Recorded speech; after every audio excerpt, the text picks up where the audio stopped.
Apparently One Step from Eden is releasing on the PS4, so I think now's a great time to talk about how the starting character works, Saffron. You start the game with default Saffron, and she has 2 additional unlockable loadouts. You unlock Chrono by getting your player level up to 2, while her third loadout, Solo, is unlocked by executing the game's super boss as Saffron. It's hard to talk about this without getting into some pretty big spoilers, so I'd advise skipping to the time code on screen if you want to avoid the specifics. Solo is unlocked by seeing the credits through a true genocide ending with Saffron.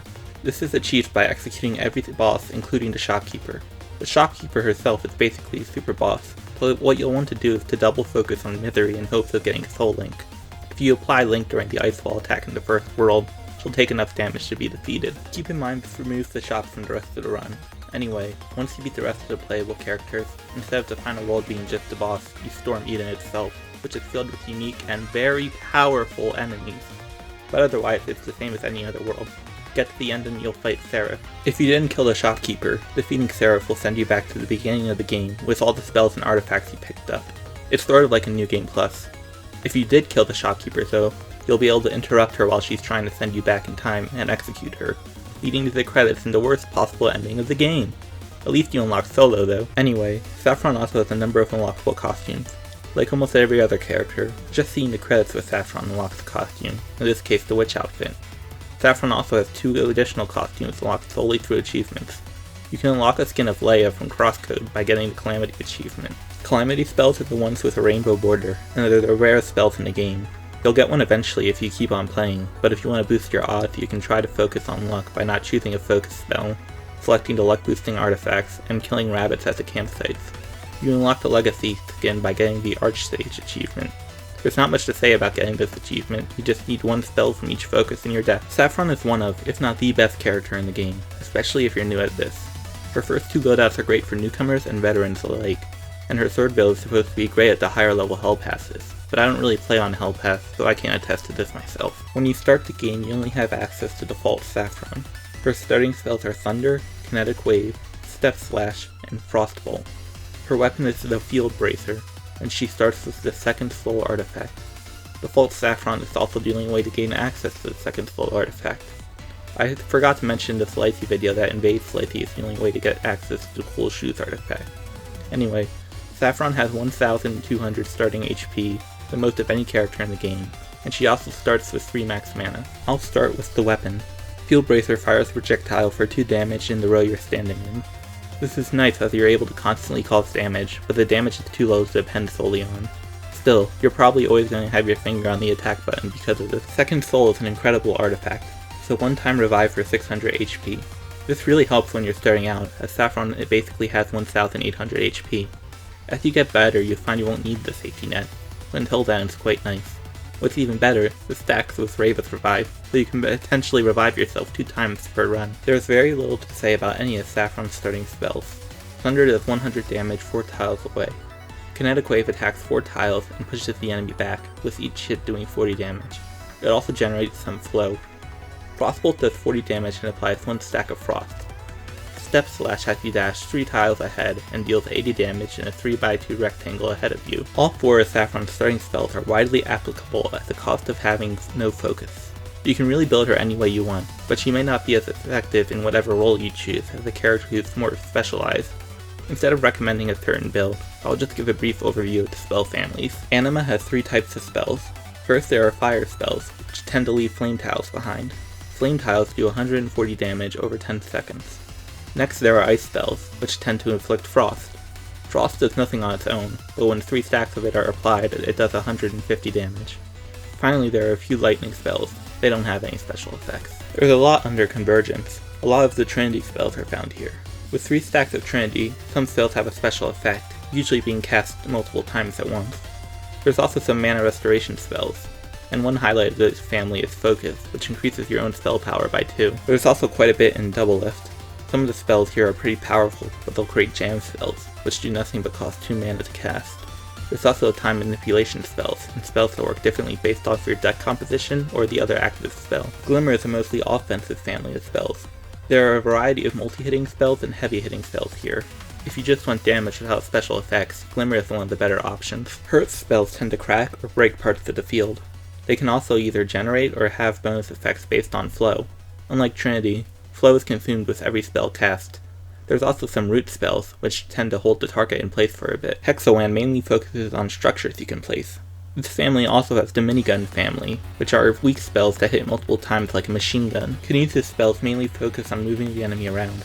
This family can also generate flow, so it's a good idea to pair it with the Hearth family. Misery is yet another wide umbrella of spells. Healing spells, poison spells, link spells, and fragile spells are all available here, so you'll likely be finding a few in your deck no matter what you're doing. Phalanx is the best family of spells. Phalanx spells generally focus on building shield, which is basically HP that's consumed before your actual HP. You should be sure to use Phalanx spells in every single deck you make. Slash Fic is the final family of spells. A lot of these spells have you dashing onto the enemy side of the field to attack. There are also spells here that let you generate kunai. If you're new to this game, you'll often be told not to pick up every spell you see. It's much better to have a focus deck than a big bloated deck in this game. But on the other hand, if you really are new to this game, you may actually want to pick up a spell every chance you get just to see what they can do. It's really up to you what you end up doing. Since default Saffron is such a blank slate, there's not really a guide to pick up artifacts. If you're going for a Trinity build, pick up the Trinity artifact. If you're going for an anima focus, try to find the Flame and Frost artifacts.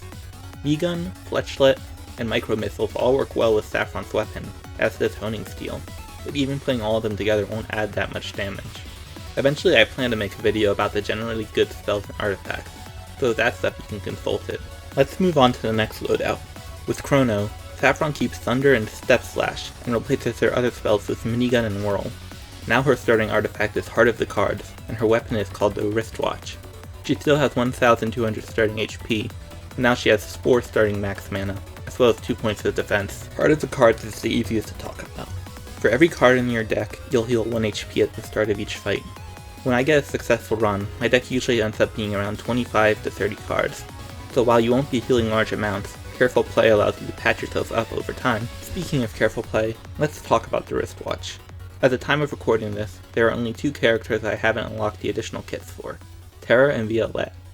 I also haven't played around with the Gunner's extra weapons yet, so there are only 4 weapons in the game I haven't experienced. Despite this, I think I can still go and say that the Wristwatch is the best weapon in the game. Instead of actually attacking, the Wristwatch slows down time for 2 seconds. While the actual spell that slows down time gives you slightly more slow down time, this one isn't relying on having a spell in your active hand. There's a bit of a cooldown so you can't spam it endlessly, but the ability to slow down time whenever you want is invaluable, especially with her spells in mind. Minigun and Whirl are both multi-hit spells, with Minigun targeting a line and Whirl targeting 3 tiles away from you. With the ability to slow down time, you'll easily be able to land every hit, allowing for some pretty big damage. With 2 multi-hit moves and a Trinity spell starting out, Chrono Saffron is as focused as most of the other characters. She really wants to focus on convergence, both for the Trinity spells such as Tri-Ragna Sequencer, and for Focus and Triad Force to buff up her multi-hitters, and with the power slots in the same family, you can easily turn those buffs into big damage. There are a wide variety of spells in many different families that Chrono Saffron uses well. Glimmer is the easiest to recommend focusing on second, with Glitter Bomb and Storm, Shine, Infinity Beam, and the Almighty Sunshine all under its label. Blue Bullets and the Super Minigunner and Hexawan, but there are only like 2 other spells she would like from that family, so it's kind of hard to recommend focusing on it. You can go into Flash Fic and aim for the Collect Ring, as kunai really scale well with spell power, and slowing down time makes it really easy to aim with them.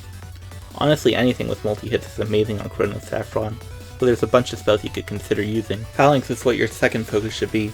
No further comments on this front. With Convergence granting you greater access to Trinity, Trinity-based artifacts are a natural thing to long for.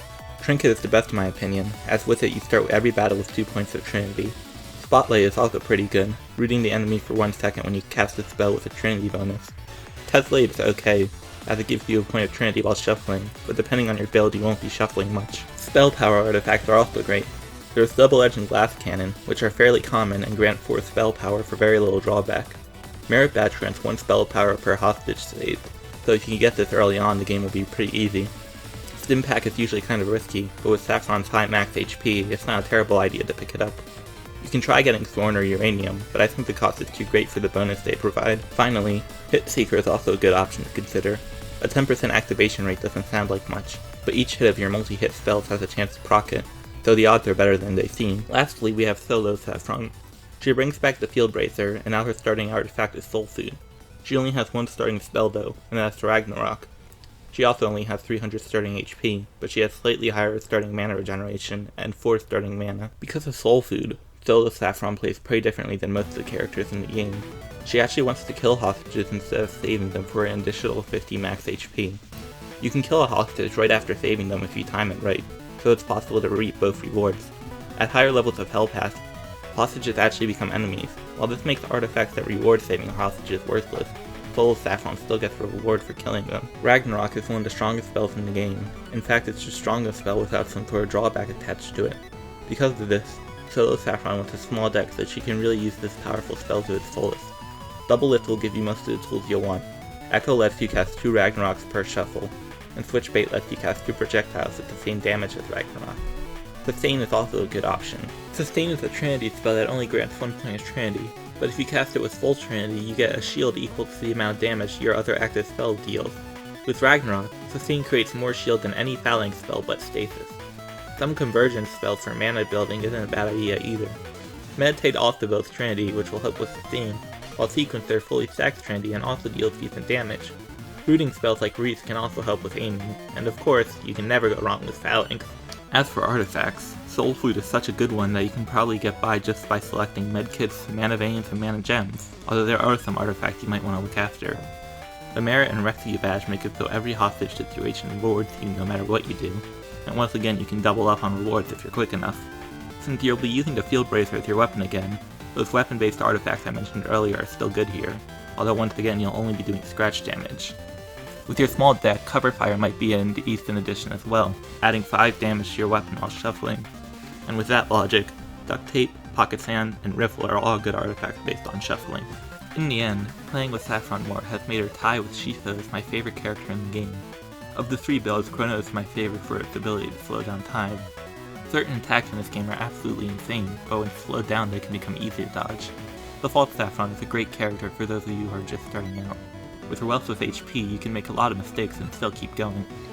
As for Solo Saffron, I don't have a lot of experience with her. What experience I do have has showed me that it's very easy for her to snowball into an unstoppable monster. If you have any tips of your own for playing Saffron that I missed, leave them in the comments below. If you enjoyed the video, please leave a like and consider subscribing. A lot of the graphics I used in this video, as well as some of the information, came from the wiki, so check that out if you want more tips. I'm still debating on whether I'll cover Hazel or Raven next, so stay tuned for whoever it ends up being. And until next time, see you later.